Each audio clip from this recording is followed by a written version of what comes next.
지난 시간에 이어서 로마서 농구 30회를 이어가겠습니다.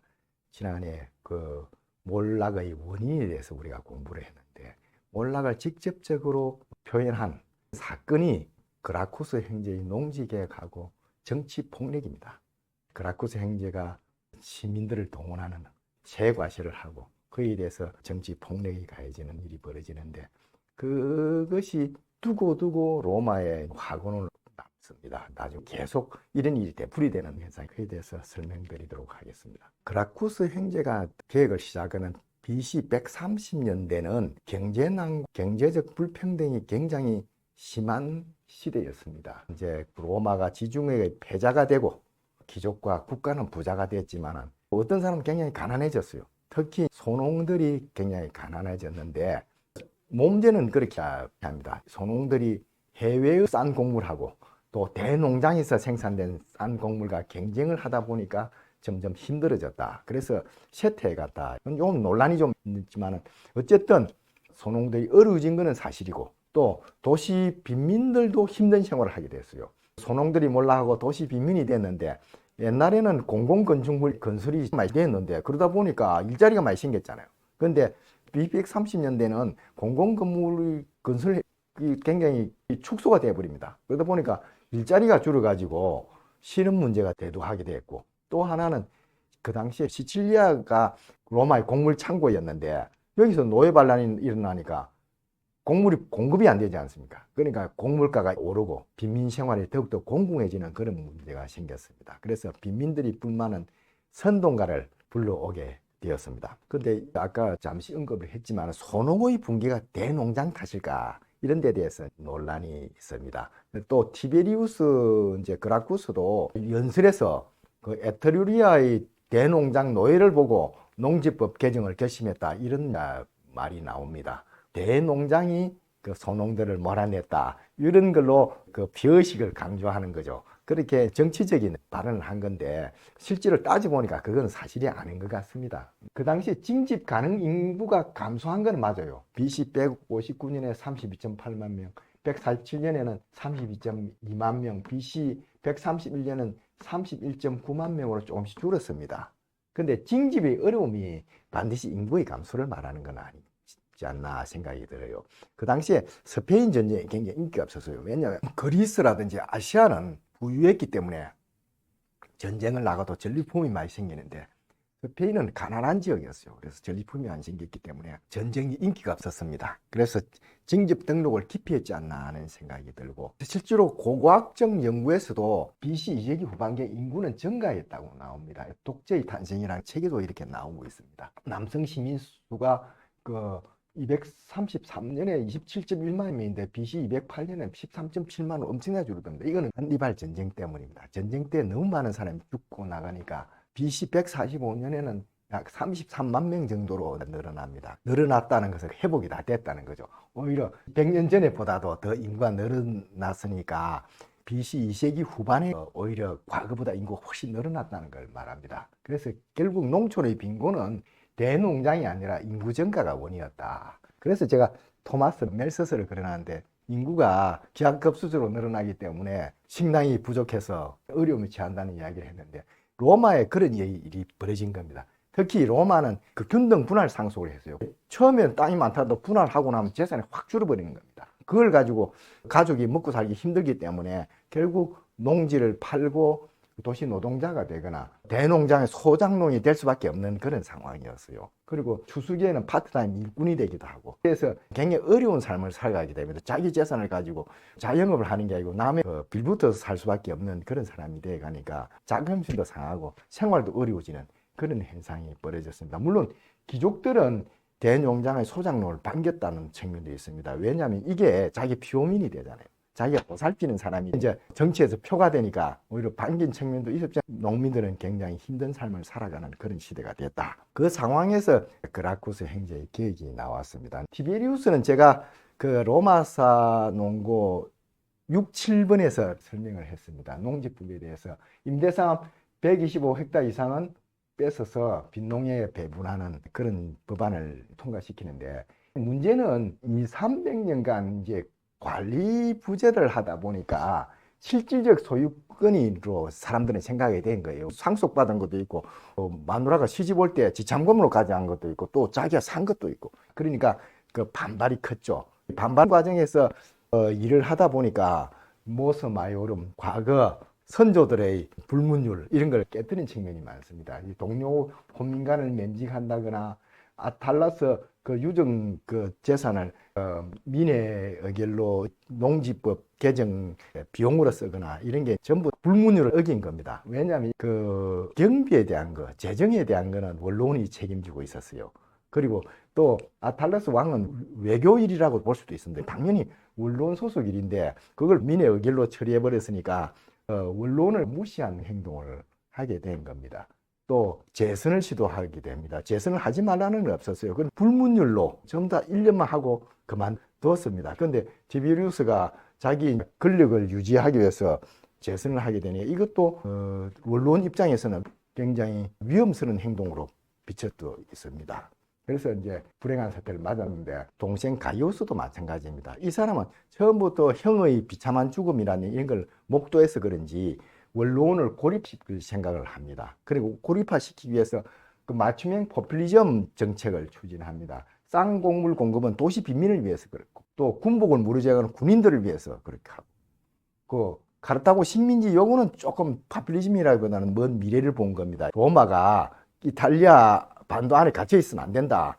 이 지중해 전체를 차지해야 된다. 그래서 우리가 식민지를 전 지중해 중요 포스트에는 우리 로마 식민지를 만들어서 로마를 넓혀야 된다는 그런 생각이 담긴 게 카르타고 식민지인데 그 외에 기사개국을 법정의 배심원단으로 하는 건 그것도 원로원이 가진 권한을 기사개국에 넘겨준 겁니다. 이것도 갈라치기 전술입니다. 원로원을 고립하는 정책이고 또 도로항만 건설 이런 거는 상업을 발전시키고 가난한 빈민들한테 일자리를 제공하고 있는 측면이 있지만 또 하나는 기사계급이 그런 일을 추진하지 않습니까? 그한테 이익을 주는 그런 측면도 있고 그래서 원로원은 진짜 가이우스를 가만 놔두면 안 되겠다 이런 생각을 가졌을 것 같아요. 왜냐하면 완전히 자기를 왕따시키고 민의 중심으로 국정을 운영하니까 원로원이 있으나 마나한 존재로 만들어버렸지 않습니까? 굉장히 불만을 만들어내는 정책을 하고 있었다 보면 될 것 같아요. 그 당시에 티베리우스 계획의 혁명성과 폭력성이 보통 논의가 되는데 그 혁명성이라는 게 로마 지배개혁의 근위에 도전한 거죠. 지난해 하이켈하임은 로마는 철저하게 원로원 중심의 과두정이었다 그랬잖아요. 그 과두정을 완전 민의 중심으로 흔들어 버리니까 이게 혁명성이라고 봐지는데 그뿐만 아니고 티베리우스는 대중의 분노를 자극하고 대중의 정서를 잘 컨트롤하는 그런 능력이 있다 그래요. 연설이나 이런 걸 잘했는데 협박과 폭력 위협 이런 걸 정치적 무기로 사용했다고도 합니다. 정적들이 나를 협박했다. 그리고 내 친구가 정적들이 보낸 독약을 먹고 죽었다. 이런 이야기도 하고 또 수천 명의 추종자를 끌고 다니고 또 그 농지법 개정에 반대하는 호민관을 탄핵을 하고 강제로 자기 추종자리 가서 끌고 내려오고 이런 폭력을 행사합니다. 그런 걸 보고 몸지는 티베리우스가 무자비한 군중의 힘에 도취돼서 혁명으로 이끌려갔다. 본인은 잘 알지 못했지만 왕관에 손을 내밀었다 이런 표현을 쓰는데 결국 원로원 의원들이 주동한 6월 충돌 사태로 티베리우스 그라쿠스는 자기 추종자 300명과 함께 살해를 당하는데 공식적인 군대를 동원한 건 아닌데 원로원 의원들이 몽둥이와 쇠파이프 이런 걸 휘둘면서 시민 충돌이 생겨서 티베리우스는 준비가 안 되다 보니까 일방적으로 밀리면서 맞다가 죽게 된 거죠. 동생 가이우스는 이에 대해서 원한을 품게 됩니다. 자기 형이 이렇게 죽은 데 대해서 원로원이 반성도 안 하고 뻔뻔하게 계속 권력을 유지하고 행사하는 데 대해서 굉장히 불만을 가지고 원로원을 완전히 왕따시킬 정책을 추진하게 됩니다. 그래서 그 어머니가 아시다시피 스키피오 아프리카누스의 딸이지 않습니까? 가이우스도 한니발을 이긴 스키피오 아프리카누스의 외손자인데 그 어머니가 가이우스한테 이런 말을 합니다. 그럼 우리 가문은 관계의 끝을 알지 못하는 것이냐? 도대체 어디에 그 끝이 있는 것이냐? 국가를 혼란에 빠뜨리고 엉망으로 만든 것만으로도 우리는 충분히 창피스러운 것이 아니냐 이런 말을 합니다. 그러니까 자기도 원로원 귀족인데 귀족이 스스로 그 원로원 체제를 무너뜨리려 하니까 어머니도 굉장히 두려웠던 거 아닌가 생각이 듭니다. 그리고 그게 가져올 애프터머스 그 부메랑으로 다가올 것 같은 두려움 이런 걸 느끼다 보니까 아들을 위해서 이런 말을 하지 않았나 하는 생각이 듭니다.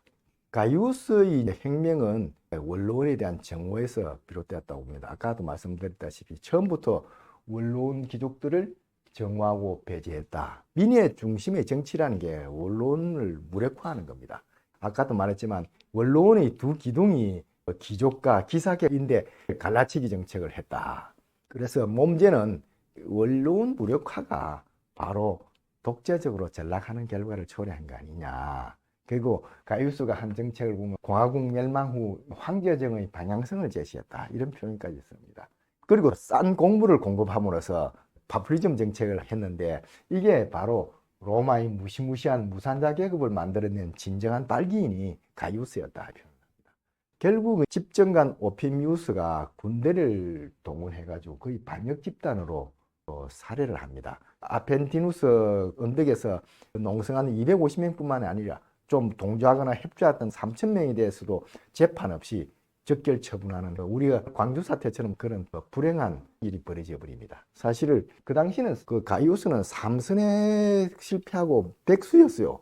단지 카르드카하고 식민지 시벌 폐지 그거 반대한다고 농성하다가 이런 불행을 당하고 말았는데 그 떨어지고 나서 좀 칩거를 한다든지 여행을 떠나든지 이렇게 했으면 참 좋았을 뻔했다 그런 생각이 좀 들어요. 근데 그 추종자들이 가이우스를 가만 놔두지 않았던 것 같습니다. 그래서 마키아벨리는 이 사태를 보고 폭력은 폭력을 불러온다 이런 말을 하는데 그 농지법 개정은 원로원과 평민 간의 깊은 정오를 가져왔고 그 후 정치 투쟁에 폭력 사용이 일상화되었다 이런 말을 하고 있습니다. 원로원 내에 논쟁을 해야 될 걸, 토론을 해야 될 걸 거리의 폭력 대결로 전환되었다. 그리고 가이우스 사례는 그 정치 폭력의 상승작용을 초래하게 되는데 그 결과 무력을 통해서 모든 갈등이 해결되는 그런 시대가 도래합니다. 그 마리우스 슐라이 시대. 그 이유는 폼피우스 카이사르의 삼두 정치 이런 게 오고 결국 카이사르에서 완전히 공화정이 몰락하는 그런 결과를 가져오게 되는데 그 전에도 그 BC 91년에 이탈리아인들이 시민권이 부여 안 되다 보니까 굉장히 불만이 많았는데 그 시민권을 주자는 법안을 제출한 사람이 있었어요. 그 드루수스라는 사람인데 이 사람이 암살을 당합니다. 원로원도 설득을 하고 그렇게 훌륭한 제안을 했는데도 일부 반대하는 사람이 드루수스를 암살을 해버립니다. 그러다 보니 결국 전쟁이 터져버렸어요. 그 BC 90년에 동맹시 전쟁이 터지고 난 후에 그 로마 시민권을 부여하고 맙니다. 그러니까 무력을 사용하지 않고는 문제 해결이 안 되는 그런 시대가 와버렸습니다. 근데 우리도 보면 지금 스트리트 파워가 점점 커지는 그런 시대에 와 있는 것 같습니다. 촛불 집회, 태극기 집회, 또 최근에 서부 지원 사태 이런 걸 보면 민간 집단의 어떤 세과시 이런 게 일상화되고 있지 않나. 이게 굉장히 정치적 불안을 가져옵니다. 그냥 평화롭게 피켓만 들면 되는데 나중에 여기서 인명사고가 나든지 피를 보든지 또 무력으로 진압하는 일이 벌어지면 두고 우리 민주정치의 걸림돌, 짐으로 될까 굉장히 두려운 마음입니다. 모스 마이보름은 그럼 어떻게 회복해야 되느냐? 참여와 반성이 아니냐 하는 생각이 드는데 그라쿠스 형제의 죽음 이후에 원로원 귀족들이 제대로 된 사과나 재판 없이 그냥 지나가 버립니다. 그 무감각, 뻔뻔함으로 모스 마이오름이 회복이 불가능하게 되었다. 이런 평가를 내립니다. 티베리우스 사례 같은 경우 그 스키피오 나시카라는 외사촌입니다. 또 최고 신관이었습니다. 이 사람이 주동해서 폭력 행사를 했으니까 얼마나 부끄러운 일이에요. 다시는 이런 일이 되풀이되지 않도록 처절한 사고나 반성이 있어야 되는데 그런 게 없이 적당히 얼버무리 버렸다. 그러다 보니까 동생 가이우스가 원한을 품고 다시 원로원을 공격하는 2차 혁명을 시작하게 될 겁니다. 힘이 정이고 성공한 쿠데타는 용서받는다. 이런 생각을 지배하게 되고 그러다 보니까 도덕이 땅에 떨어졌다. 이제 공동체를 생각하거나 이런 거는 아무도 없는 거 전부 다 내 이익만 추구하는 각자 도생의 시대가 되고 말았다. 특히 세나투스 콘솔툼 울티멈이라는 게 있는데 우리를 보면 비상겸이라 봅니다. 화합의 신전이 가이우스 죽음 이후 세워집니다만은 아까 티베리우스 같은 경우는 어떤 민간 정치 집단 간의 유혈 충돌 때문에 생겼지만 가이우스 죽음이 사실은 이거는 군대를 동원해서 공식적으로 로마 시민을 재판 없이 살해를 한 적결 처분을 합니다. 이거는 로마 시민이 아니라 적이다 보고 처분을 한 거죠. 자기 시민을 군대를 동원해서 살해하고 이런 건 옛날에는 있을 수가 없었어요. 모스 마이오름을 파괴했는데 진정한 참여가 없었고 또 이 비상계엄이 법을 초월해서 시민 권리를 침해하는 도구로 계속 사용됩니다. 그러다 보니까 화합이 가능하지 않죠. 그런데 오피미우스가 화합의 신전을 세워요. 신전은 건립했지만은 참여 없이 했으니까 소잉용에 불과한 쇼를 한 거예요. 또 건축 비용도 자기 돈가 된 것도 아니고 모든 사람이 모은 것도 아니고 가이우스파 패배자의 처벌을 받은 사람들의 재산을 몰수해서 이걸 했으니까 어떻게 화합이 되겠어요? 처벌한 사람들에 대한 내가 그때는 미안하다 하고 이렇게 해야 화해가 될 거 아닙니까? 그게 아니고 그 처벌한 사람은 재산을 완전히 몰수해가지고 신전에 세웠으니 화합 신전이 아닌 거죠. 그 당시에 누가 그 화합의 신전의 주춧돌에다가 정신 나간 불화의 소행이 화합의 신전을 만들어냈다 이런 글을 새겨 넣었답니다. 일종의 기물파손이죠. 그 당시 사람도 이건 말도 안 되는 거다 쇼잉했다 이런 생각을 했던 것 같아요. 그리고 그 뒤에는 한동안 우리가 전두환 대통령 시절처럼 공포정치 비슷한 게 돼가는 겁니다. 그러니까 화해가 될 수 없는 그런 상황이 만들어졌다 보면 될 것 같습니다. 테오도르 몬제는 공화정이 왜 이렇게 위험에 빠뜨려졌느냐, 이게 폭력 때문이다. 민주주의는 말로 토론하는 거잖아요. 합리적이면 받아들이고 그러는데 말로 안 되는 폭력을 쓰는 세상이 와버린 거죠. 폭력은 결국 이기면 다 차지하는 성자 독식 태도 때문에 생겼다. 그리고 어떻게 보면 그라쿠 생제도 민중의 지지에 도취돼 가지고 공적을 독점하려 하는 거 아니냐. 그러다 보면 원론과 타협하지 못했다.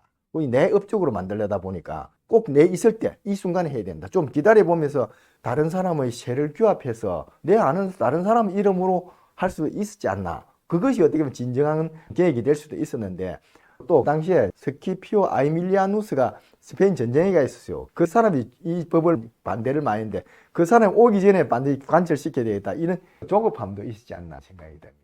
그리고 원론도 타협과 양보보다도 계획적 막는 데 급급했다.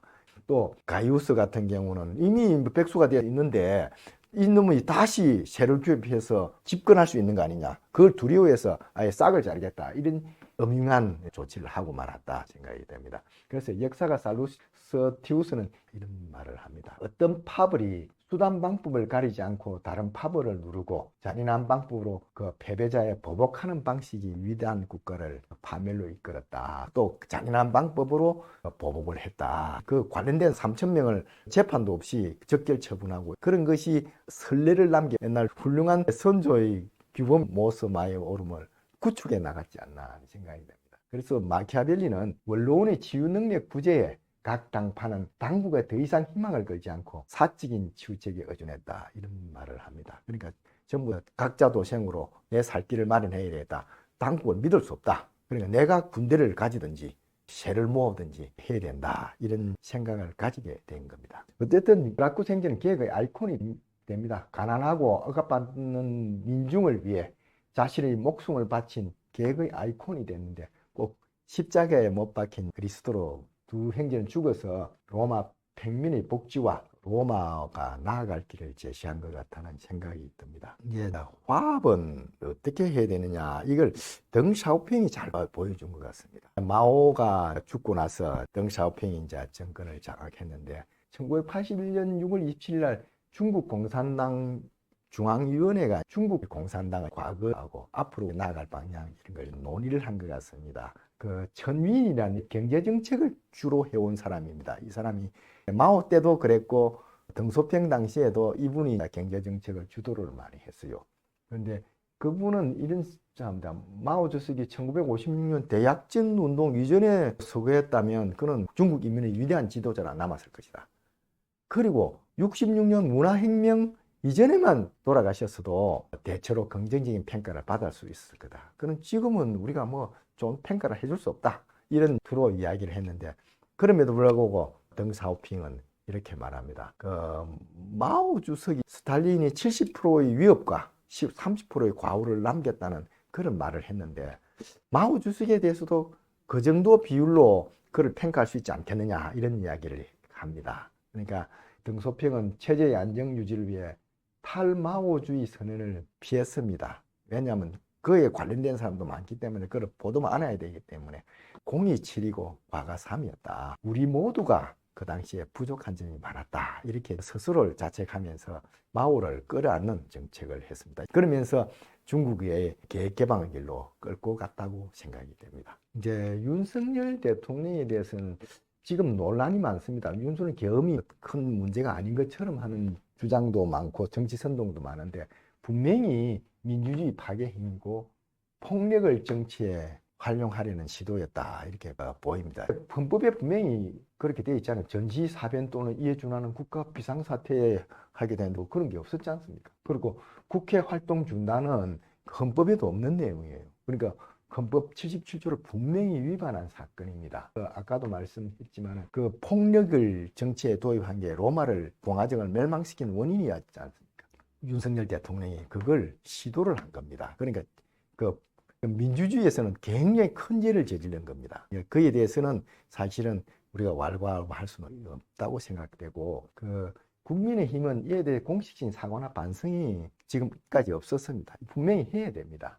헌정질서를 무너뜨린 계엄을 국민들이 모른다고 생각하고 되겠습니까? 그게 그대로 TV로 생중계됐는데 지금 지지율 올라오는 것은 극단적인 사람들의 이야기입니다. 유경준 옛날 의원 말 맞다나 실제로는 중도파는 말을 안 하고 있었네요. 그러니까 그걸 믿고 갔다가는 그 다음 대선을 치르기 힘들 것이다. 그렇게 되면 옳고 그름에 아무 생각이 없고 자신들의 이익만 챙기는 정당으로 비춰질 것이고 그런 정당을 누가 지지하겠습니까? 그러니까 그에 대해서 국민의힘 쪽에서 사과를 좀 해야 되지 않나 하는 생각을 해봅니다. 그리고 이제 마지막으로 마키아벨리는 오직 부패한 시대에만 그 자유가 전복되었다 이런 이야기를 합니다. 공화국을 파괴하고 싶은 사람은 시간의 흐름에 따라 반드시 사회 기강이 무너지고 또 누대에 걸쳐 사악한 상태에 이르렀을 때 그 일에 착수해야 된다 이런 이야기를 합니다. 그런데 우리는 이 단계에 이르지 않았다고 생각돼요. 우리 병사들이 그 계엄을 막았다고 봅니다. 그 계엄을 시도를 했지만은 실패한 것은 병사들이 적극적으로 나서지 않았기 때문에 사실은 계엄이 실패했다. 공화국은 주기적으로 훌륭한 모범위에 활력을 소생시키지 않으면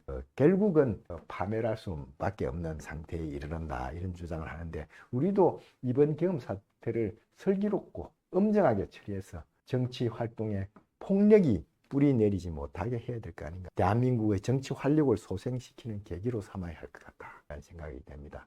오늘 강의는 여기까지 하겠습니다. 감사합니다.